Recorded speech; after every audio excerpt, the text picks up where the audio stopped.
Kinsey, the royals had a pretty rough end of last week with the Epstein files.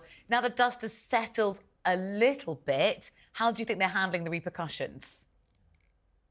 I do, I think that I don't know. I'm so lost with all this. I'm so lost in the Prince Andrew stuff. I just am amazed that there wasn't a more aggressive take sooner. I just feel like to have them at Sandringham, they've got to be regretting that at this moment in time, because it looks like they're backing this person. And I'm going to stress that he says he's innocent, but the words on these pages are not a good reflection of him. And it's you are who you associate with. So to have him standing there with you at church, on Christmas. And I know it sounds horrible because as Christians, we're supposed to be like, everybody come on in.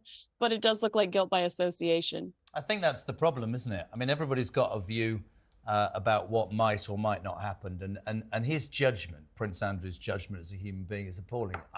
That's my opinion. To have him at Sandringham with Fergie was quite a stand. I mean, I've been told to my face by many people that my theory is wrong.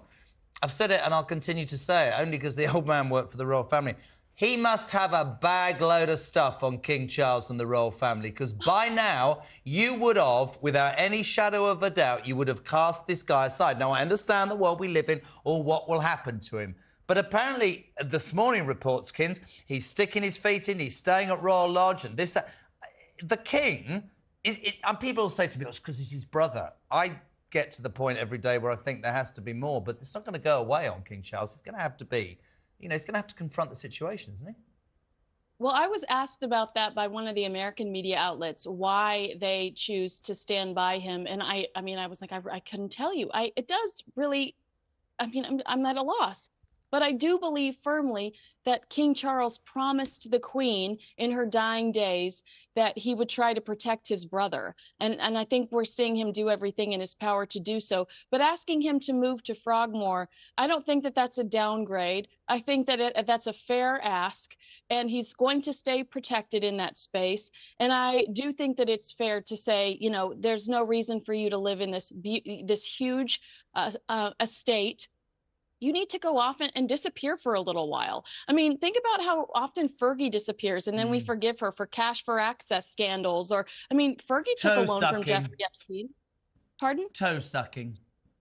Okay. Hey, she likes you. You better watch your mouth. I remember that she approached you at a party recently, so you better behave. It's not even 7 o'clock. Kinsey, thank you so Kins. much. Really appreciate it. And I would say, watch Oppenheimer. Because you had time to watch Ricky Gervais, didn't you? Yeah, because that's funny.